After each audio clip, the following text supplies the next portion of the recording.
Hello বন্ধুরা, কেমন আছেন? আজকে আরেকটি নতুন ছোট্ট একটি ব্লগ নিয়ে আপনাদের সম্মুখে উপস্থিত হলাম। ব্লগটি আপনারা দেখতে পাচ্ছেন, একটি পাতা দিয়ে বাটারফ্লাই কীভাবে কেটে বানানো যায় সেটা প্রক্রিয়া আমি আপনাদের এই ভিডিওতে দেখিয়ে দিলাম।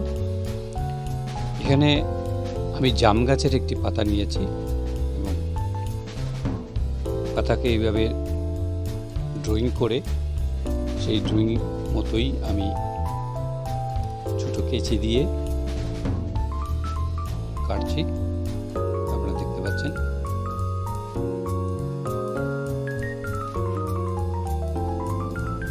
এই আমি কাটছি। আজকে একটু ব্যতিক্রমী আপনাদের ব্লগটি বানাচ্ছি। সাধারণত আমি ড্রয়িং বা ক্রাফটের বা স্কাল্পচার নিয়ে আমি সব সময় আপনাদেরকে নতুন নতুন কিছু ভিডিও করে থাকি। এবার একটু ব্যতিক্রমী, আমি এখানে ন্যাচারাল যেগুলা গাছ দেখতে পাচ্ছেন, জাম গাছের পাতা, সেটা দিয়ে খুব সহজ পদ্ধতিতে বাটারফ্লাই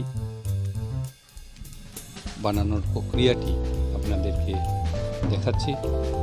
আপনারা বাড়িতে সেটা আমার ভিডিওটি দেখে অবশ্যই করতে পারবেন এবং অন্যদেরকেও শেখাতে পারবেন।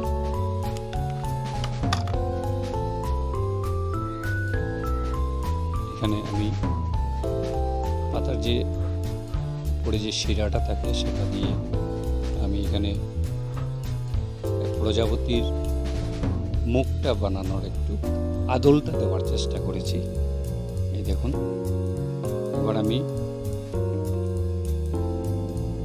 এটাকে ঠিক মিডিলে কেটে দুপাট করে প্রজাপতির পূর্ণ রূপ দিয়েছি।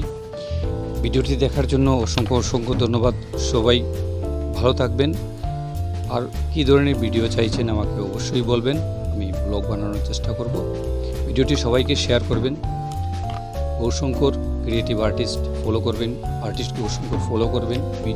ইউটিউবে আমাকে পেয়ে যাবেন আর্টিস্ট গৌরশঙ্কর।